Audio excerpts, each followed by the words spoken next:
What's up, Bucs Squad? I'm your host, Jaron Spor. I'm going to tell you why the Bucs got some major good news today.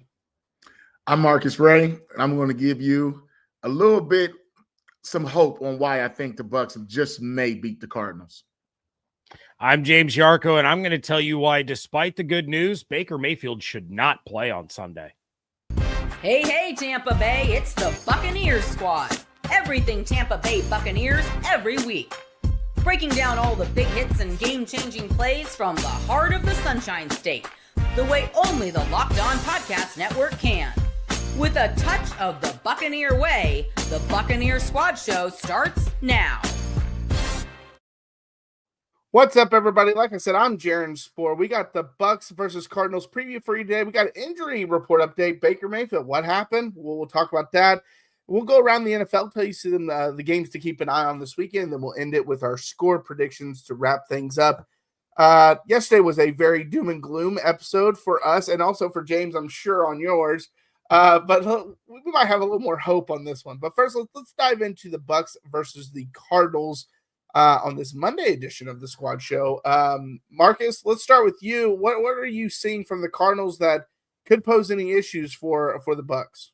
Well, the Cardinals possess big play ability, and that's something I think that has been an Achilles heel for our beloved Buccaneers. And they also started the season off 2-0. And I think people tend to forget that this team did go on a losing streak, but they lost by 1 at San Fran, by 3 at Seattle, 1 to Tennessee. I mean, they've been in some close games. And I thought that was a very winnable game against Jacksonville. And their secondary, guys like Baker and those guys back there making plays, they'll turn the football over.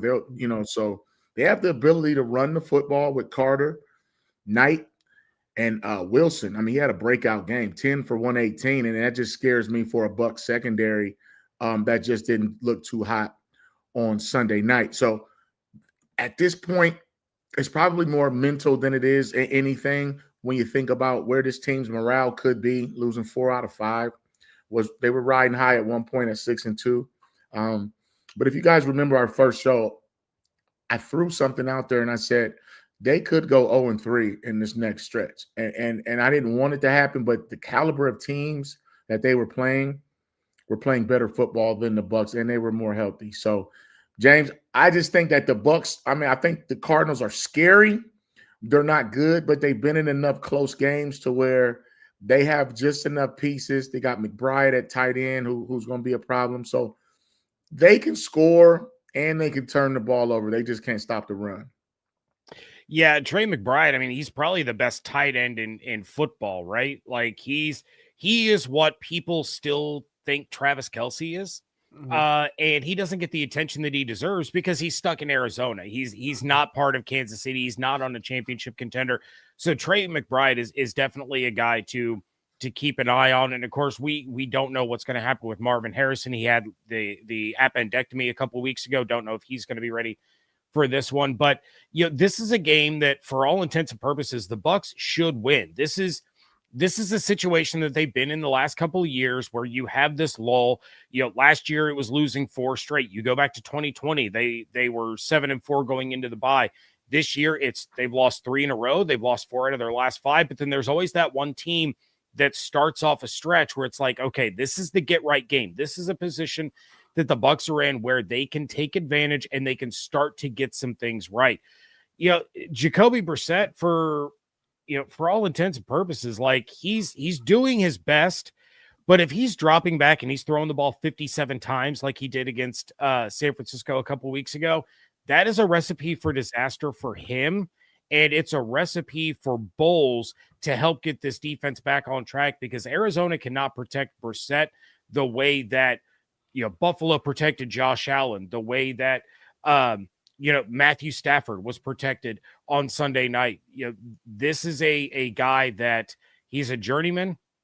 He's not going to kill you with his legs. This offensive line is not great in Arizona. You're going to be able to get pressure on him. And I mean, Jacoby has been sacked. What is it? 24 times this season. And he's only started 6 games and he has been sacked 24 times. So you can get to him. You can ratchet up the pressure. You got to worry about the running backs out of the backfield. You need to worry about Trey McBride because he's Trey McBride. But I think this is a game where the Bucs can start to get things back on track. Yeah, this has to be a get-right game for the defense. And that's just because these last three have been so bad after they played really good heading into the bye week, and especially this last game against the Rams was a really disaster for both sides of the ball. This has to be a game where they kind of get back. And, like Marcus mentioned, Arizona has a lot of close losses this season, so they're a team that is usually pretty competitive. Now, they did have 2 blowout losses against San Francisco and Seattle, but despite all that, they turn the ball over a lot, and that's where we've seen Tampa, when they're able to turn people over, that's when we see the defense start getting some confidence and playing better. Whereas when they struggle to take the ball away, then that's usually when they kind of struggle in the game. And looking at their stats, they didn't turn it over against Jacksonville, but they've never not turned it over in 2 straight games this season. So that tells you, the numbers tell you, Tampa should be able to turn them over in this game. And as James mentioned with Brissett, he's just a really good, solid backup quarterback. Like, that's the kind of backup you would want on your team, but that's what he is, a backup with a bad offensive line and really only one good receiving weapon. I mean, depending on Marvin Harrison, obviously, but really only one good receiving weapon, and he's very good, as you mentioned. Like, he's a mismatch for just about every team out there. But if you don't get back in this one, that's when the season starts to unravel, if it hasn't already. Well, you find they found themselves tied for first place now, and Carolina, now we didn't think those two out of those last 3 weeks at the end of the season really were going to matter. Oh, they matter now. As a matter of fact, every game on the schedule matters.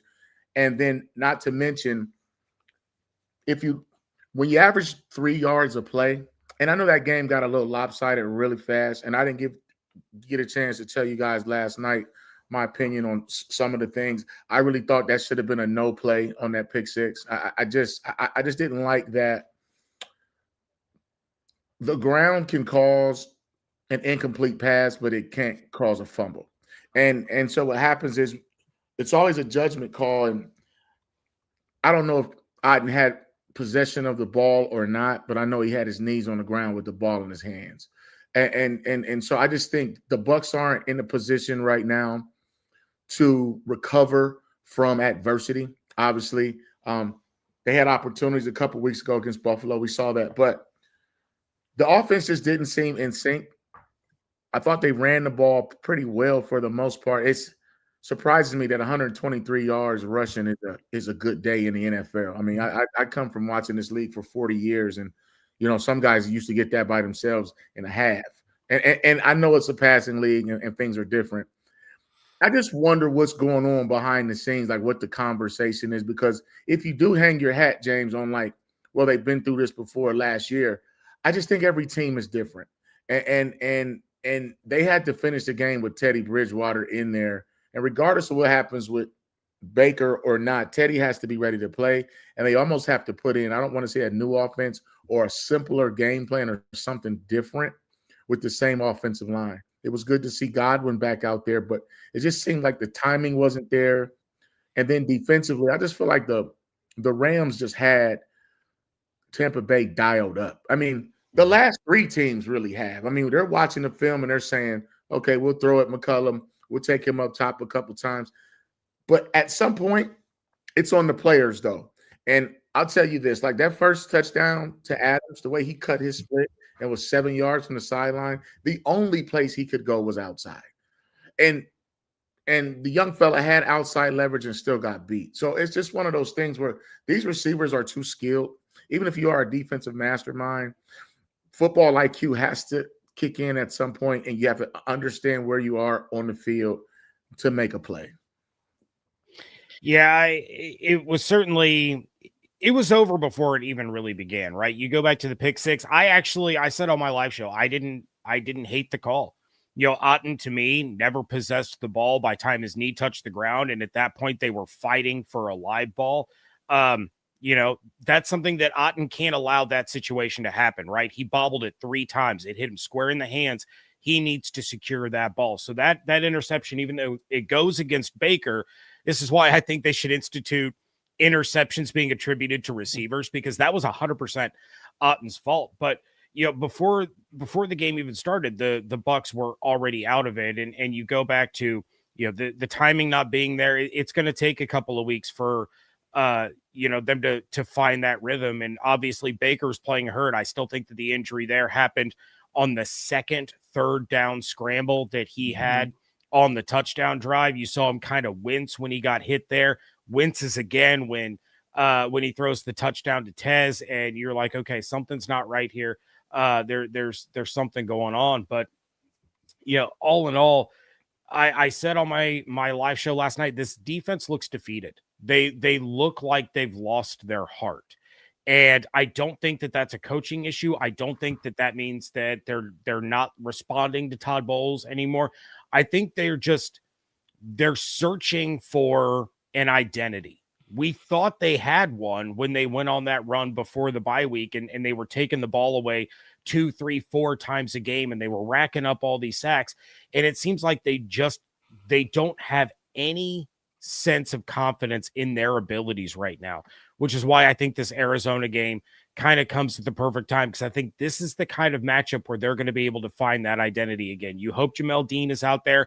If Dean can't be out there, at least Benjamin Morrison can be out there. But Marcus, you mentioned it. Zion got worked, and you would think that they would have been attacking Kindle Vildor on the outside. This was a game where I thought you move Jacob Parrish to the outside, you bring Christian Izzian back in to play that nickel corner spot. That's not what Bowles did. They had Kindle Vildor on the outside, and you would think, okay, well, they're going to attack him. No, Stafford was going after McCollum. I know at one point in the game, he had been targeted 6 times. He had allowed 6 receptions for 94 yards and 2 touchdowns. He was getting just absolutely throttled. And this is a guy that just got a major extension right before the season because of how well he played last year. So something is missing there. And I know there's the torches and pitchforks out there for fire Todd Bowles. But at some point, you got to look at the players, and it's on them to execute. It can't always be the coach's fault. These players have to go out there and do their jobs. And right now, I think outside of Tyke Smith and Vita Vea, you'd be hard-pressed to find a player on the defense that's doing their job every single play. Yeah, the coach's job is put you in a position to be successful. You now have to be successful, and so that's on you. But I'm glad you brought up the confidence thing, because I think a lot of times people confuse lack of confidence for quitting, and it's not really the same thing. Sometimes you just don't have confidence in what you're doing, and that doesn't mean you're not trying hard. You're still trying hard. But because I brought this up on the live yesterday, that I've seen this more with this team than in previous years when things aren't going well. So, for example, they threw like a screen out, and I can't remember if it was Adams or whoever it was, and the corner was out there, and as soon as Adams got past him, instead of breaking away and hauling and running as fast as he can to try to make a play with effort, he tries to sell a hold, and he throws his hands up and then just kind of stops and looking around and all that stuff. And I think we're seeing more of that this year, where in years past, like, and the really good teams, like, that's a guy that will just bust it to go make a play. Maybe he can make the tackle. Maybe he doesn't even get there, but he's at least trying. And then you can turn around and complain. And the example I brought up was, if y'all watched the Dallas Eagles game on that punt return, Clark gets pushed down like twice, but he has this relentless effort where he makes the hit, makes the fumble, and that is a major play in that game. Now, they don't end up scoring, but that kind of effort, like, I don't feel like we're seeing that all the time when things start to unravel. And I think it's more because of the confidence and not necessarily them quitting. I'll also say this briefly, like, Bowles is the play caller on defense. So let's not get this mistaken. And sometimes it might not be bad to pass the reins to one of your assistants, or let those guys maybe call a game, call a half, just for a changeup. And you do that for the players' sake. And Bowles played. A lot of those other guys have played too. But I've seen it, especially in more so college, where the head coach will not, let's just call it, demote himself, or he'll just pass the reins, because now you get a different flavor. And then you're also showing that you're willing to be a team player too, because something is just not there defensively, scheme-wise. Maybe too much man, but when you struggle to stop the run, obviously you have to load the box, get those one-on-one matchups. But I think there's some legs there where Bowles may need to probably let some of the other assistants call at least one half of football. Yeah, I don't hate that idea. We kind of talked about it last week, right? There's enough film out there now that the things that Bowles was doing earlier in the year, teams are looking for it now. They are attacking that exact. I bring up the edge rushers dropping into coverage. Teams were exposing that the last couple of weeks. They're waiting for Bowles to do that because they know that it's coming. It might not be the worst idea in the world to change it up.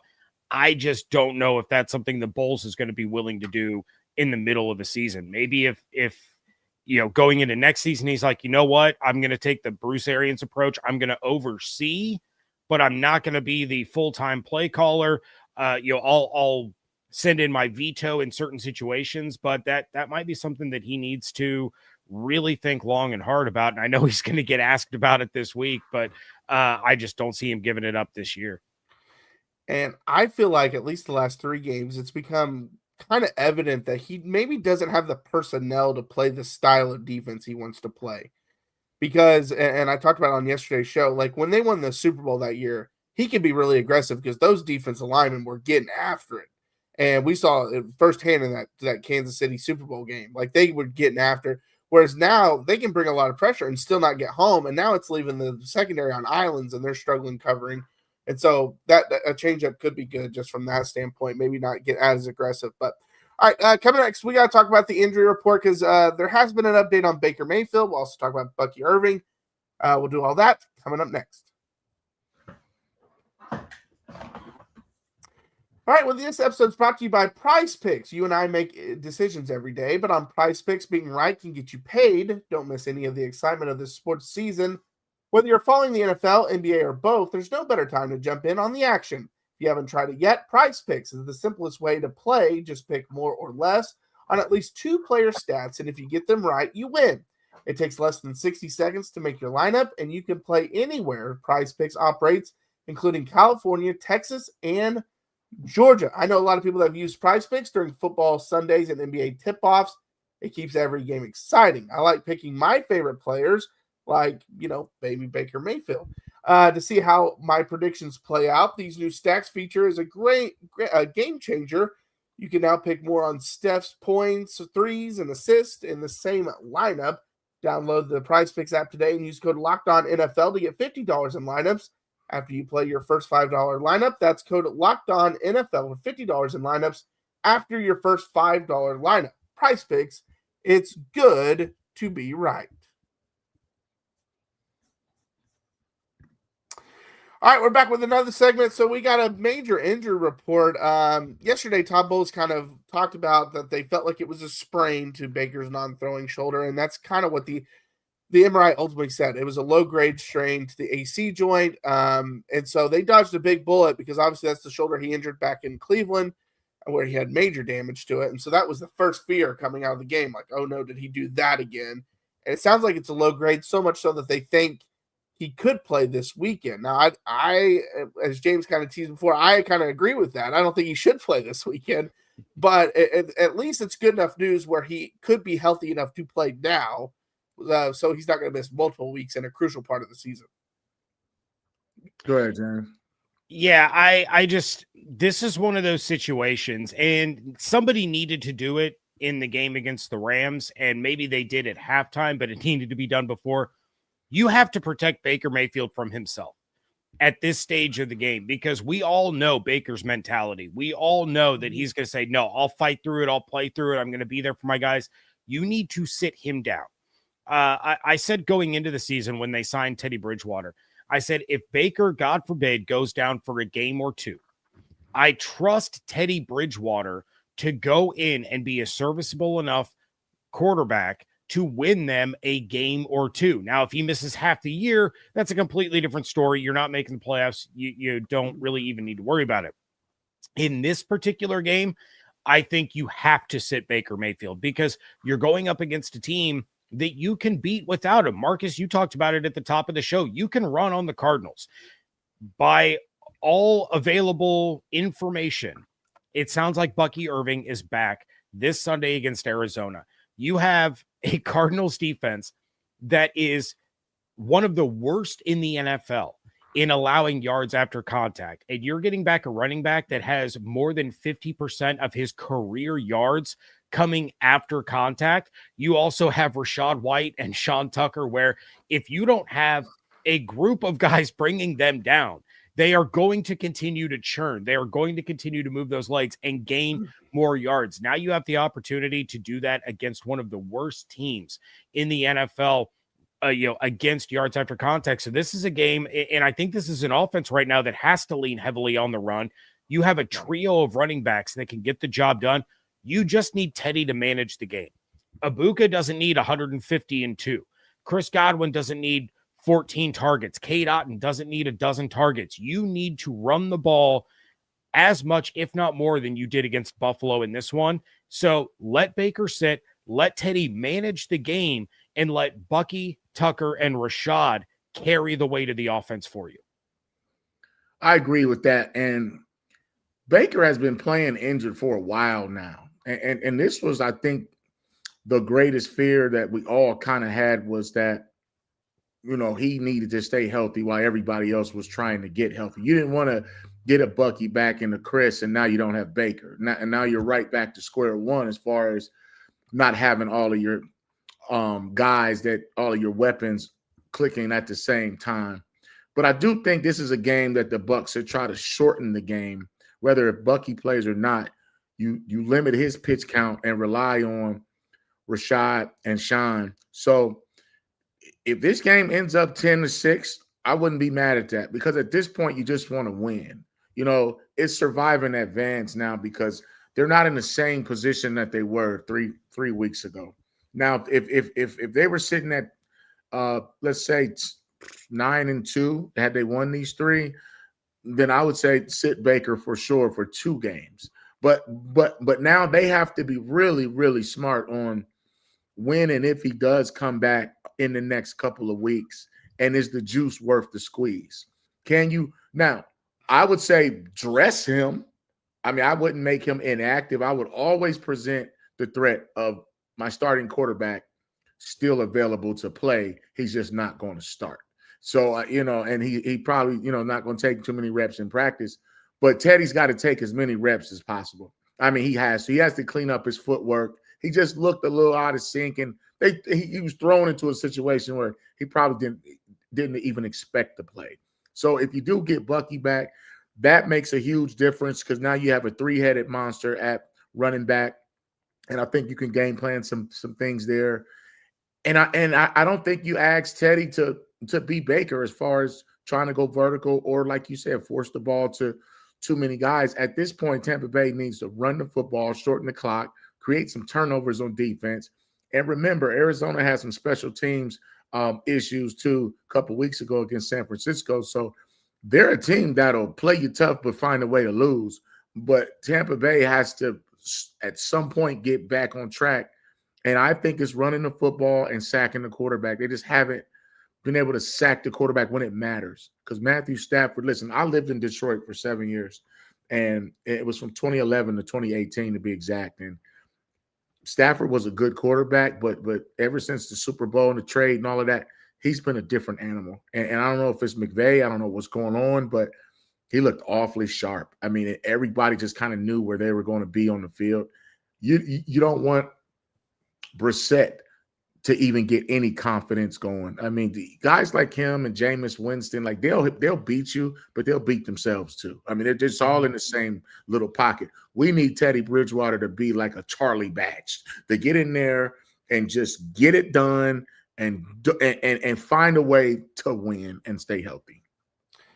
Yeah, you can't tell me that Teddy can't just be a point guard. Is really all he needs to be. Just little, like, make the quick read, get the quick throws out there. He doesn't have to average 12 yards a pass. I mean, he could average 3 or 4 yards a pass. Like, you can dink and dunk if you want to, as long as the running game is having a good game. I saw someone say about Rachaad White, he only gets 3 yards. Well, you run it 4 times for 3 yards, that's a first down. Like, they're able, I think they're going to be able to run the ball well against the Cardinals, because they've done it the last 3 weeks, and that was without Bucky. And as James mentioned, he's great after contact.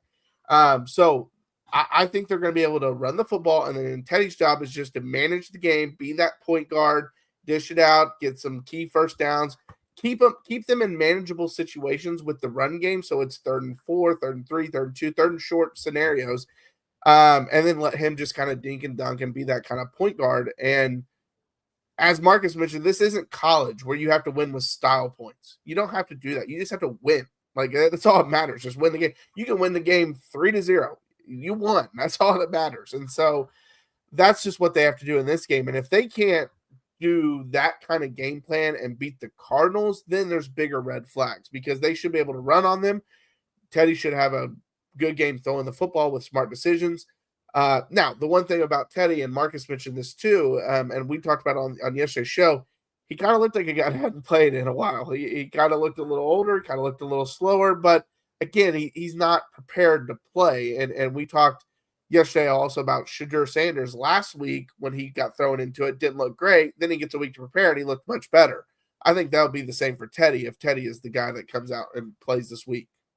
James, I also, like, real quick, I was concerned when Baker started taking off running. I mean, they were losing. I don't know if it was 21-0 and whatever the score was. And you just saw how he made up his mind that they were going to score on that drive by hook or crook. And he gave up his body. Like, the first time he slid, but he ran between two guys, man. I mean, these are grown men, heat-seeking missiles, and they actually want a piece of you. Like, that's the one thing you want is to get a shot on the quarterback. But it's just not a tough man contest. So, like, even if Baker does play or whenever he comes back, you just can't take those shots. I mean, you just have to go down.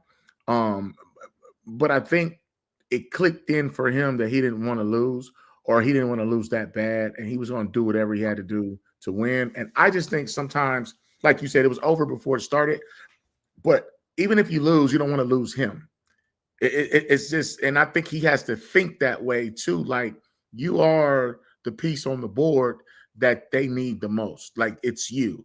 In this day and age, James, quarterback gets too much praise and too much credit, just like coaches. But at the same time, it is the most, I don't want to say, I don't know, influential, impactful, the most criticized position. But he cannot start using his legs recklessly, especially in a game like that, versus a team you may see again in January. Yeah, and I think with Baker, we've seen him take off and run so many times, and he's a guy that he's going to lower his shoulder. He's going to fight for those extra yards when he has to, and so many times he comes out fine. Maybe he has to shake it off a little bit. We saw that in the Houston game, but that's kind of the mentality that he has, and I don't think you want to take that out of him completely. But for a guy that has been dealing with injuries and didn't run the ball for 3 consecutive games, to go right back to that more physical style of running, it was a little bit of concerning. So I don't know. I always worry about a guy like Baker sitting there saying, like, hey, you need to change this part of your game. You don't want to take that competitive drive out of him. You don't want to take away that part of his game and kind of make him change as a whole. But I get it. We just saw Jackson Dart miss a couple of games because of his physical style of running, and it happens quite a bit with these mobile court. Lamar Jackson missed, I can't remember how many games because of an injury he suffered. So you want Baker to be Baker, just, be a little more protective of Baker. And the last thing that I'll say real quick here, I mentioned it on my last show, and you guys have mentioned it a couple of times here. I don't want Bucs fans to judge Teddy Bridgewater on the Rams game. He went into an impossible situation against a Super Bowl caliber team. He's not facing the Rams defense on Sunday against the Cardinals if he gets the start. He won't face him next week if Baker gets held out again when they play the Saints. These are teams that he can go up against. He would be prepared for. And again, Jaron, like you said, he just has to be kind of a point guard, be the facilitator, be the game manager. You don't have to be a hero. You don't have to go out there and throw the ball 35, 40 times. But I think too many people kind of overreacted to Teddy's performance. And it's like, you just threw this guy, out of a car with no change of clothes, no preparation, no anything, and told him, hey, go climb Mount Everest. Like, it wasn't going to work. It was a bad situation to be thrown into. So I don't think that would be the Teddy that we see against the Cardinals if he indeed does get the start. The Baker thing is so hard because it's that competitive fire that the fans and his teammates love. But on the flip side, it's what gets him hurt too. Because how many times have we seen him have a run like that where he tries to lower his shoulder over someone, he gets up fine and he's flexing and all this stuff, and now the crowd's fired up, the team's fired up, and they're down, but they go on this run to win the game. But as Marcus's point, you're down 21-0 at that point. So that's where you kind of have to be able to kind of coach and say, is it worth the risk? Because, yeah, you might make the play and it might fire everyone up, but are you going to then make the run and come back? Maybe, but probably not, down 21-0. And then on the flip side, you risk getting injured in a game that you're probably going to lose anyway. So it's hard to balance that. But, all right, coming up next, we're going to talk about some of the scores or some of the games coming up around the NFL. We'll also give you an update on the Carolina game that's going on right now because that's obviously a big one for Tampa Bay's divisional hopes. So we'll talk about that. Coming up next. NFL season is back, and honestly, there's nothing better than being in the stadium surrounded by fans cheering on your team. But let's be honest, getting tickets can be a hassle between queues, login screens, and prices jumping at checkout. It's frustrating. That's why I use GameTime, the app that gives the advantage back to fans. GameTime is fast, easy, and backed by the GameTime guarantee. You'll always get 100% authentic tickets delivered on time and at the best price. Plus, all fees are included, so the price you see is the price that you pay. If you want to check out the Buccaneers at home this season, you can get tickets for the Cardinals game this week when they induct Simeon Rice into the Ring of Honor for less than $40. But no worries, if you can't make that game, you can see any of their remaining home games for under $65. It's not just sports. I just used GameTime a couple of weeks ago to take my son and my dad with me to a concert up in Columbus. It was a great time. Download the GameTime app, create an account, use code LOCKEDONNFL for $20 off your first purchase. Terms apply. Again, it's promo code LOCKEDONNFL for $20 off. Swipe, tap, ticket, go. Download GameTime today. All right, we're back with another segment to talk about the scores around the NFL. Last I looked, the Panthers were trailing 10-3. They have intercepted Brock Purdy 3 times in the game. One of them, they had it, I believe, first and goal, but they weren't able to capitalize. So that's one to keep an eye on. But this is probably my favorite time of the year with Thanksgiving because you get to sit around and watch football all day long on Thursday. Then Friday, you have some great college games, and then back to NFL for the weekend, obviously. It's going to be a fun weekend, but is there any game for you guys that kind of sticks out?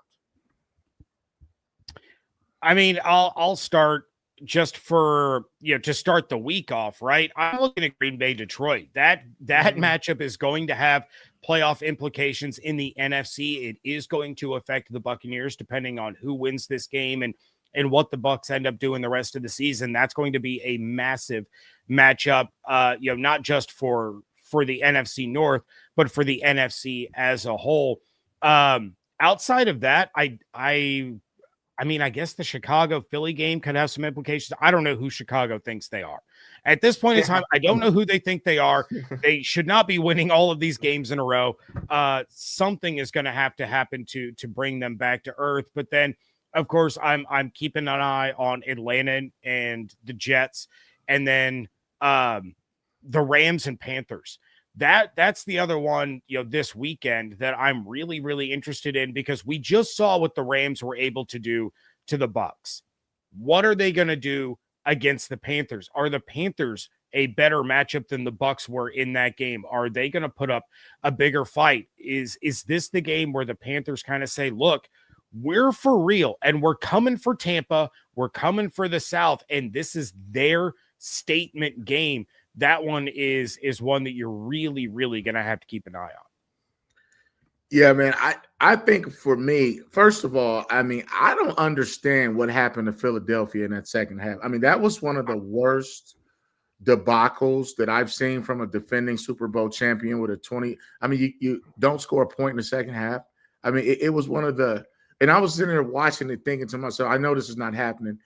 And football is a funny game. Like when you start seeing Saquon fumble and then you start to see a return man who's not supposed to return the ball inside the 10-yard line, but he fields it at the 2. and then he coughs it up, and then Dallas still didn't even go try to kick a field goal. I mean, it's just too hard to predict sometimes what's going to happen week to week. But I'm going to keep an eye on the Bears and Eagles. I want to see – I just still want to know, when did Chicago get a team? But at the same time, who are the Eagles? Like, are they front runners? I mean, because games like that Cowboys game can really turn a season. Like, also for Dallas, it can give them hope because now there's no excuses. I mean, but they do play well at home in their own division. But I'd also like to take a look at this offense of Buffalo. You give up 8 sacks to the Texans. I mean, who is Buffalo? I mean, so it's going to be some gut checking going on around here. So it's just a couple of games. I'm not interested in all of them, but Chiefs, Cowboys, obviously that Packers, Lions. But at the same time, man, Buffalo, Pittsburgh and Buffalo, that's going to be an interesting one for me. I'm a Mike Tomlin fan. Always have been. I've been knowing the guy probably 30-some years, but I just like the way he finds a way to win and lose and be cool about it at the same time. But this, I wouldn't mind seeing Pittsburgh just knock Chicago off just for a lot of reasons. But I just don't know about this Buffalo team as far as giving up those 8 sacks. And I have a lot of question marks about Philadelphia. I don't know if they have a chin. You know, if this was boxing, I mean, they can punch. I don't know if they could take a punch. I don't know what happened, but I saw Hugh Douglas say, what if Dak Prescott played for the Eagles? And I thought that was disrespectful, but it is something to think about because Dak, win or lose, is having a lights-out year. I mean, he's been a dude that just goes out and just tries to get it done. And I don't know, man. Like, and also Tampa Bay versus the Cardinals. That's a game I'm gonna keep an eye on too, because we're gonna find out if Tampa Bay can get it together. But it's a lot going on around the league right now, man, and it's getting awfully funny, man. You can't trust the Saints, and then you can, and then you just can't, and then the Texans just do what they did. So I don't know, brother. I'm more Eagles because they're the front runner. They're the ones that still holds the heavyweight championship belt. So I want to see how they respond. Has there been a bigger fall off than from one season to the next than we've seen with Saquon Barkley? And it's not even entirely Barkley's fault, but you take a look at everything that he did last year, how involved he was, how vital he was to the success of the Eagles offense, and he is non-existent this year. It's just crazy to me. And I realize that there's usually, a semi-significant drop-off when a player has that many touches. The year before, I think he had like 460 or 470 touches, something absolutely insane. So you expect it to drop back more down to the median. You don't expect it to fall completely off of a cliff. So that's wild to me. And I think that's a big reason why the Eagles are not the Eagles this season. And it's because it just feels like without Saquon being as involved, they've lost a big part of their identity and what made them champions. Sorry to jump in there on you, Jaron. No, you're good. The funny thing is A.J. Brown's the one complaining about not getting touches, but Saquon should be the one complaining more about it. But A.J. obviously has a complaint too. That Eagles game was the weirdest game because Dallas was doing Dallas things to lose the game. They turned it over inside the 30. They had it first to goal at the 1. They get a false start, immediately throw a pick. They miss a field goal, which I know it was 50-yarder, but with Brandon Aubrey, it's like a chip shot for him. He misses a field goal, which he's only done it once this year, and that was a 68-yarder. Then they get the turnover inside the 7. They don't score on that drive. So, like, everything's like, oh, Dallas is going to lose this game, and they somehow knock off the Eagles. But I kind of have the same reaction with you guys in terms of the games that to keep an eye on, because before the year, when they released this schedule, I never thought Eagles-Bears would be one I would be keeping an eye on. I would have told you, oh, well, Friday I'll keep an eye on some of the college rivalry stuff and because there's some big games going on. But now that's a big-time matchup. I mean, the Bears just keep finding ways to win games. And so that one's going to be fun. The games y'all mentioned, Dallas, Kansas City, Detroit, Green Bay on Thanksgiving Day, Dallas and Detroit on Thanksgiving Day is just like a tradition. So getting to see them every year will be fun to see as well. And those are two really good games. We'll see if Dallas can continue to build because, they're 2-0 since the trade deadline when they made some key additions. And Kansas City really should have lost to the Colts. And I talked about it last week as the game that I was keeping an eye on because if the Colts win that, then Kansas City falls to 5-6, and now things are getting really serious there, which crazy. They looked like the champs towards the end of the game, like the team that's won the championship not last year, but obviously the years before that. And so I brought it up yesterday. Is that the moment we look back and say the champs have woken up, or is that just a fluke of a moment? So we'll see what they kind of respond with. But I'm with Marcus. Of all the games like to kind of circle, I'm really interested in that Pittsburgh-Buffalo game because I don't know what I'm getting from Buffalo each week. There's some weeks that I watch them and I'm like, this team is going to have that chance to take over the AFC this year, especially with Kansas City kind of down. Like, they look like that. And then they have a game like last week, no CJ Stroud. Josh Allen gets sacked 8 times, and it's like, okay, is this even a playoff team? I mean, like, it's crazy the ups and downs we see with Buffalo. I'm going to throw another one out there. That Rams game against the Panthers, that's going to be interesting. I mean, because it's on the road. They just had a big time performance against Tampa Bay, and Carolina can get it done. They just don't always do it, and they'll find a way to lose too. But in the event that Arizona wins and Carolina wins, do you understand what we're going to be talking about here pretty soon, fellas? So keep an eye on that because I think the Rams are playing the best. I don't know if they're the best team in the NFL, but they are playing the best football. Like the optics of watching them play. Number 2 defense. You got the Hollywood quarterback. You got all these weapons. You got Adams just being Adams, and you start to think about it and say, well, the best teams don't always play in the Super Bowl. And some teams peak a little too soon. And right around the end of November, mid-December, you'll start to figure out if you're a pretender or not, or if you can stay healthy. So I just think even if Carolina loses, I think they can take a chunk out of the Rams for the rest of the NFC, if you will. It's just one of those trap games for them that's just like, you don't think Carolina has a chance, and there's a chance that they can pull this off at home and shake things completely up. Yeah, not to mention it, that's a long road trip. That is going from Los Angeles to Charlotte. You're playing 10 a.m. local time. There's a reason West Coast teams tend to struggle a little bit when they have 1 o'clock kickoffs on the East Coast. So, yeah, if Carolina catches some sleep, and we could have some real interesting conversations next week. The last one that I want to mention real quick, because I'm curious your guys' thoughts. We were talking about Joe Burrow's toe injury being not just season ending, but potentially career ending. This is the injury that ended Deion Sanders' career. And now it looks like he's going to play on Thanksgiving. I realize that the Bengals aren't technically mathematically eliminated from winning the division, but I don't know. Like, if I'm the Bengals as an organization, I'm keeping Burrow shut down for the rest of the year. I'm going to take my top 10 draft pick with my negative 112 point differential, and I'm going to say, you know what? We're going to take a top 10 pick. We're going to invest in the offensive line to protect this man, not send him back out into danger. What are your guys' thoughts on not just the matchup between the Bengals and the Ravens, but would you send Joe Burrow out there? I wouldn't send him out there. I mean, we saw who he is.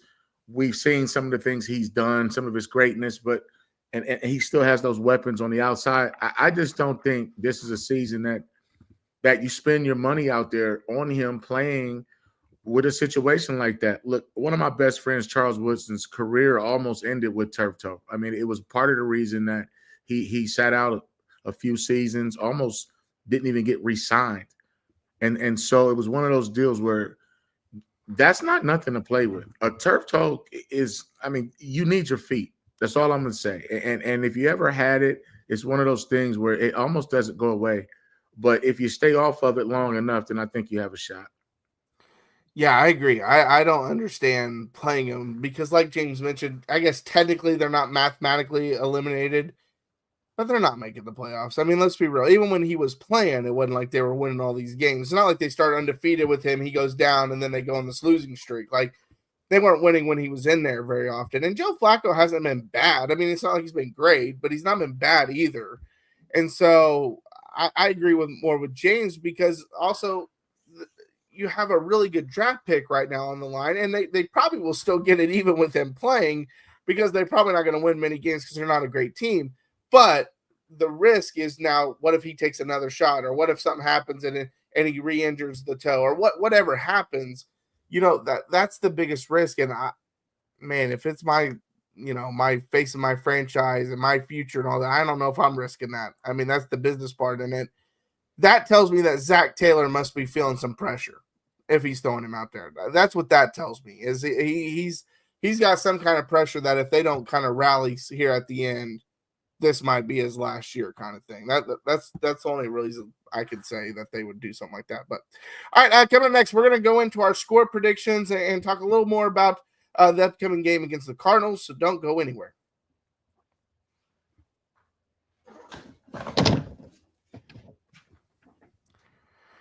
All right, we're back for one more segment. Score predictions for this one. The obviously big game against the Cardinals because you have to get back on track with what the 3-game losing streak and all that's happening there. But James, why don't we start with you? I know you don't give the score prediction, but just kind of give your keys to the game and things like that. Yeah, I mean, I think we've covered it, and on the regular Locked On Bucs show, get used to hearing it. We're going to talk about it all week long. You've got to run the football.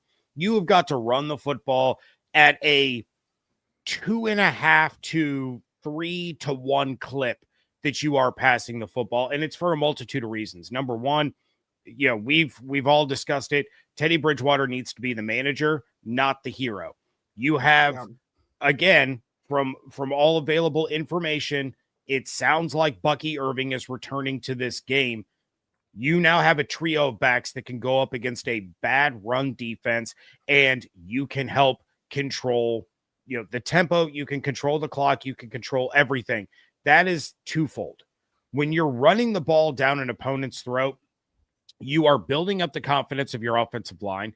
You are controlling the time of possession. You are likely protecting the football, but you're also helping your defense.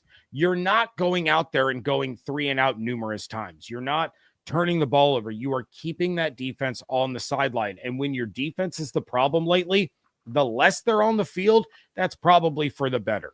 So you want the defense to go out there, make a play, get a fast start, get a 3 and out right from the jump. That's going to help boost the confidence of the defense. Maybe you get a sack on that opening drive. Maybe you get a takeaway, like you did against the Bills. That's going to help continue to build that confidence.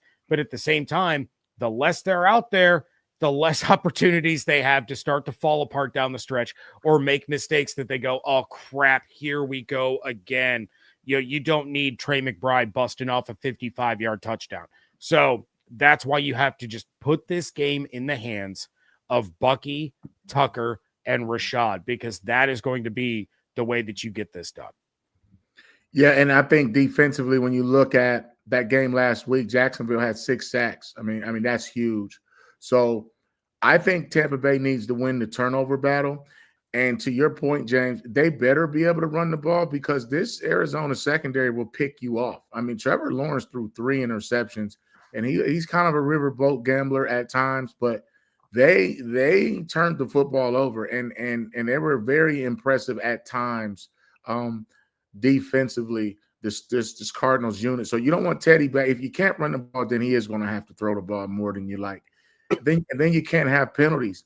One of the reasons the Eagles, I think, lost was that hands to the face after they picked up on the same play that they got a first down. So penalties could also, play a role. You got to win the battle of field position too. So you can't give up big returns.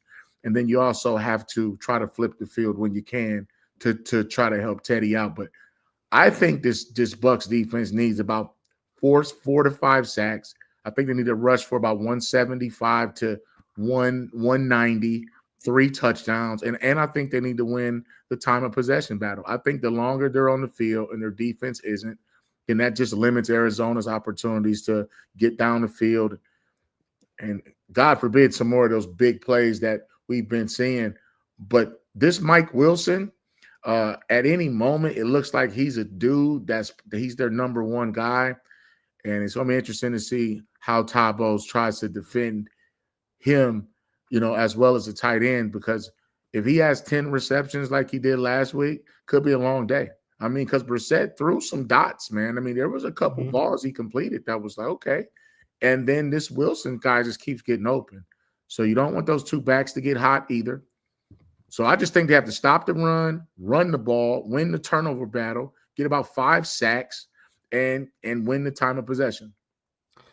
Yeah, I think this is a big confidence builder type of game for them, defensively and offensively, really. But defensively, this is one that you have to kind of get your mojo back. Yeah, you can go out there, like Marcus mentioned, get some sacks, get some turnovers, and really start feeling good about yourself. And that's what these next really several weeks to end the season is like. Now, Carolina is obviously a formidable opponent that we didn't see before the season, but that's what these last few weeks, kind of get your mojo back as a defense. And then offensively, you just have to be able to run it down their throats, control the clock, win a low-scoring game. I'm thinking it's going to be Tampa 13-10, something like that. It's like just a very low-scoring game, but you don't turn it over. You run for 170 yards with those 3 guys. Just lean on them.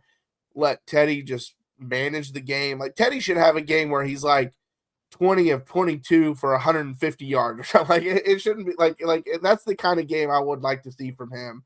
Obviously, if he has the big explosive plays, that's fantastic. But if he's doing that, that means he's being accurate. That means they're probably moving the sticks. That means they're having a really good game plan. And I think the Cardinals' defense isn't very good, and then they can't really run the football, which is why Brissett's throwing it 50 times a game. And I just think just manage the game, force the turnovers, get that mojo back, and I think you can get more mojo back if you win the game without Baker. Like, if Baker's out there and playing and he has this big performance, then it's like, well, it's Baker, and that's why. But if you win without him, one of your key players, and you win the way that we've talked about, that's just going to give you even more confidence moving forward that you can kind of manhandle some teams and push some teams around. Well, yeah, it's going to force somebody else to step up, right? We know that Baker is the unquestioned leader of this team. He is the rah-rah guy. He is the rally guy. When you need a play, he puts his body on the line, gets the rest of the team fired up. They don't have that now. They lost a huge leader in the locker room and on the field in Mike Evans. They've lost one in Baker Mayfield now. So now somebody has to step up. Who's going to take the reins? Who's going to be that guy that says, you know what? This week falls on me. I am not going to let us lose a 4th game in a row. I am not going to let us lose on Simeon Rice Day against the Arizona Cardinals. We are going to get the job done. So I'll be real interested to see who that guy is. But yeah, I mean, if Teddy has a Shador stat line, 12 of 20 for 200 and a touchdown, we can not have the interception. But if he has that kind of day, you're going to be fine, because that means that he didn't have to throw the ball a lot. They were running the ball effectively, and that's what's going to be, the deciding factor in this game is, Marcus, as you said, winning the turnover battle, but at the same time, who's giving up explosive plays, or more importantly, who's not giving up explosive plays, and who wins the ground game. That's going to decide who comes out of this one a winner. Yeah, and I also think too, like, a lot of times when you get to the NFL and they talk about leadership, a lot of times it's vocal. They need someone to perform and do it by example, because playmaking is contagious. All right. It's like, if I'm making plays and James, if I get a pick, then you get a pick, and then Jaron gets a pick, it was But if you start getting beat and I'm getting beat and he starts getting beat, that's also contagious. And there's Let me tell y'all something that you probably never heard before. There's something called the disease of me, and that's when you're not playing well or you're unhappy. So it starts individually, and then you start talking to a couple other guys, and then they start feeling just like you, and then it becomes the fellowship of the miserable. And that's a cancer that will eat your team alive. When you've lost 4 out of 5, it starts to some things start to swirl. And then when your leader goes down, then it's like, all right, what are we going to do? Sink or swim, feast or famine. So I think this is going to be a character, gut check, manhood, figure out, put up or shut up type game. A game you're supposed to win, and no one's even asking you to play well. They're just saying, just get through this one, run the ball, just don't lose it. Because now you're 6-5, and everyone's starting to question everything. So they need to come together as grown men, as a team. They played as a team earlier in the season, and now I see some individuals out there because they're just not playing 11 guys doing like executing. And so that's where you're seeing a lot of these mistakes. And I'm going to even say tackling. I think tackling has been an issue for the defense too. I mean, there's a lot of hidden yardage in there, man, that they're giving up on short plays that are going a little further than they should. But they have to tighten up on the perimeter, because if you're going to keep giving up deep balls, it doesn't matter if the other team can run the ball or not if they can throw it over your head. Marcus, I know we're almost out of time, but you brought up a good point, so I have a quick question for you. How hard is it when you're on a defense that's really struggling to still make sure you're doing your job? So on this play, it tells you to do this, you do that, instead of saying, well, I know I'm supposed to be there, but this guy always gets beat, and I might need to cheat over here and try to make a pick and make a big play for the team. Because I feel like we see that a lot with bad defenses, is if there's a star player on a bad defense, we start seeing them saying, man, I know I'm supposed to be over here, but he keeps getting beat, and they're going to go there, and I'm going to try to jump it and make a big play. And then that's exactly when he does that, they throw it to where he should be or something like that. You know, that kind of stuff. How hard is it to make sure you're still sticking with your job when it's a defense like that? It's hard because when you lose, you all lose together. I can do my job right, and let's say James isn't. Let's say I'm the free safety and he's the corner and he gets beat. We all get beat. So maybe I need to do a better job of communicating to James, hey, protect your leverage. This is the defense. Do this and that. But some guys do start to try to overcompensate. I don't think you see it more so in the secondary than you do up front, because you'll start to see D linemen getting out of pass rush lanes, not being in the right gap when they run the ball. Linebackers starting to guess, look in the backfield instead of reading their keys up front. So it's kind of hard when you're struggling. But the one thing about the Bucs, I'll say, is they're still in first place, tied for first place. So they actually probably don't have that issue. Now, if they drop the next 2, then I can see guys trying to overcompensate. But I think right now they're trying to figure out who they really are and trying to find a way to execute their defense without getting dialed up. Yeah, for sure. And I do think it's probably more linebackers, defensive linemen that kind of do that, kind of go out of their gaps to hammer and try to make a play here. And that's usually when you get gashed in the run game right there. So we'll see what happens there. Any final wait, Marcus, did you give your score prediction for the game? No, I didn't. I'm going to take Tampa Bay 16-9. I think this is a field goal kind of game. It's not going to be pretty, and it may be 1 touchdown. Yeah, I think so too. I think it's going to be a really close game and entertaining game in that way. Hopefully Tampa Bay comes out on top, especially with for those, if you're watching the Carolina game, it's 10-3. Looks like San Francisco's driving, so maybe they can score and kind of extend the lead. That's one that you'll want to watch after this game and keep your eye on that. And then next week they play the Rams. So this is a big moment for the Buccaneers, because if they lose tonight, the Panthers, and then they lose next week, and you're able to win, now you can start separating a little bit. And I think the biggest key at this point for them is make sure that Week 18 game doesn't mean anything.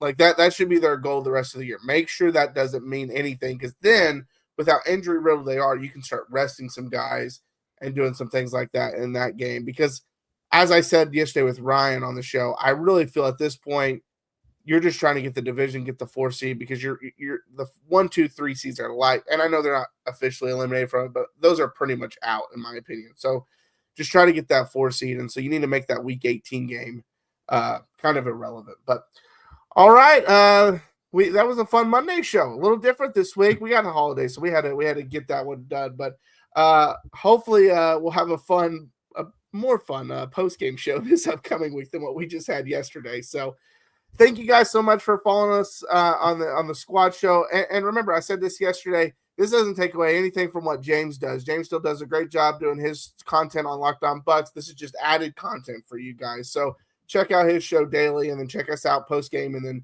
midweek. But yeah, we'll be back on Sunday. And until next time, fire the cannons.